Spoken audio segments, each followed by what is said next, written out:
Acre. Oh. Hello, my beautiful gamers. Welcome to update 0.8 scrapbook of my little game, Caravanier. And right off the bat, here's the first thing to show you. This new main menu. I say new. This is the first iteration of a main/start menu this game has had. Before we always just jumped right into the game, but now we have it's like a little breather. Prep yourself before you start this experience. Now, I'll go over these 4 buttons, bottom to top actually, that's what I want to do. Exit just ends the game. Duh. Settings, we now have a settings menu as well. Right now you can just adjust the music or sound effects volume. There'll probably be more settings in the future, but really as of this moment, this is the only thing that matters. Load, this will just throw you to the pause menu right now, because that's where the save and load buttons are. I kind of messed up this top thing. It's not the right color anymore, but big whoop. And yeah, if you want to go to the settings from the menu, you can just go right there, and then you click on it, and you are back here. And then start menu, we have a nice little fade, and then we fade back in, and boom, we've started the game. Now, first big thing, this is really the main crux of this update. So, the relations menu, the blue eyeball button. Before, this was just a blank book. I mean, it had this text and these tabs, but it didn't have anything in it, but now it does. We have these wonderful little question mark boxes. Now, what do these do, you might be wondering? Well, get ready for this. You enter a town, and then if you look back in it, you've discovered the town. You fully, you see a little picture. It tells you what date you discovered the town, the name, gives you a little lore tidbit. It's very cute, and I think it's a fun, it like rewards exploration and stuff. I think if you want to just give the game a try, and you're not big on the trading part, really, you can have some fun just finding all of the 11 towns. Technically 12, but there are 11 boxes. And that's because 2 of the towns act as the same. Like, functionally they're the same town, but they just have 2 different spots you can enter from. But that's all for that menu. That part did take me the longest. It's called Scrapbook for a reason. Now, here, the other big thing, big trade rework. So going in the trade menu, you might notice the top right corner here. What the heck is this thing? This is the town cash stash, as I've been calling it. Really, it just acts as the bottom limit for how much you can trade in currencies. So obviously, Fort Taylor only uses chips. Proud Americaner currency that it is. So if a town does that, here's like a quick visual way to see it, is the other 2 currencies will be, dashed out like this, and only the one that they trade in is actually represented. So how this works functionally, like down here at the bottom, you can see, boo, boo, boo. If you go all the way down, it stops you at -24. That's -24. It's added to the town's cash stash, which of course means you take it from them and add it to your own cash stash, your personal, on the right.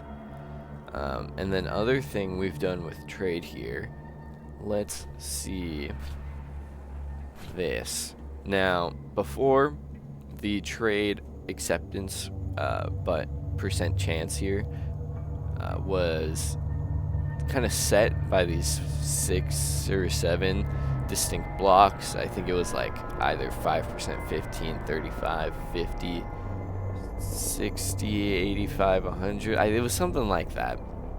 I don't quite remember, but now it's all done dynamically. And this is because I decided doing it the other way was stupid. And so let's see something here. Oh, yeah, I should probably... That's probably why it was at 0%. But see, now it's 46%. And if we bring this off, yeah, it probably goes to 100. Go figure. But yeah, now you can see any percentage under the sun. And it makes it... Oh no, it makes it feel better. It makes it feel like a smoother gameplay experience when you're not seeing the same 5 percentages over and over again, and it gives you a bit more of a vibe that you're actually like haggling with the person, the trader here, even though, you know, it's all numbers on a computer at the end of the day. Another thing you can see, if let's try and fail this. Yeah, let's get 10%. If we go all the way down, this is just a slight little buff I added. If you are on 1 haggle point left, now if you have 0, you get kicked out. You will get a secret 5% buff. This is just to make you a little luckier, give you a bit more of a chance if you're just like really ramming through. Because part of the fun, like, it's a bit of a gambling experience. Let's be honest here. You're just rolling this percent chance and hoping that you win. So, you know, give the player a little bit of a boost on their last try. Make them feel a little luckier. I feel like it's more fun for everyone involved that way. And so if we do this, there's like no chance. Yeah, because 95%. There's like no chance we lose that one. Buying a mask from Fort Taylor is not a good economic decision, as you can see from this, but we're just showing stuff off. The other thing I added is the trade acceptance chance is based off of a ratio between what you're selling versus what you're buying, and it was really unforgiving in past iterations of the game, past updates, dare I say. But now I've made it a lot better. So basically the ceiling got lowered because you needed a ratio of at least 1.3 to get 100% acceptance. Now you just need 1.1. This makes it so you're not losing money constantly, and it makes the game easier, you could say, but I don't think that's really a bad thing here. I mean, we're here to have fun. It's a game after all. I do worry about it being too easy, but, you know, other things will be added before the full demo. There are a few more systems I need for the game to be feature complete, so to speak, in my eyes. And once we get to that point, then I can worry about balancing stuff. But we're not there yet. Now, I guess I can't really show you right now, but when you go and get robbed, so when you see the little shadow dudes and they bandit-alize you, before they had like here we go, they had like a set path. They'd take chips if you had them, and if you didn't, they'd take denarii, and if you didn't have that, then they'd take beer mark. But now it's completely random. It's gonna take chips because that's the only currency I have at the moment.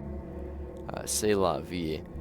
And then the last thing that I'll really go over here is that the town restock, so when the inventory in the town resets, get some new stuff in it, has been changed to every 3 days rather than every 5 days, because every 5 days you were really struggling sometimes. You'd like completely trade out an entire region, and it's like, oh, I guess I gotta make like a whole day's long trip just to go to the other side of the map so I can actually trade for real. But yeah, so a lot of this update, in conclusion, those were all the big features, was about adding some fun exploration stuff with the scrapbook, and then also big trade rework, make it more fun. That's what I'm saying. A lot of sound effects were also added, just miscellaneous here and there. But yeah, that is update 0.8 scrapbook for you. The next update, you'll just have to wait and see what it turns out being. I am debating between a few different paths to go with the next update, but yes, tune in the next couple weeks. It's usually how long these are in between, to find out. Now, the Steam demo is coming out September. That's my goal.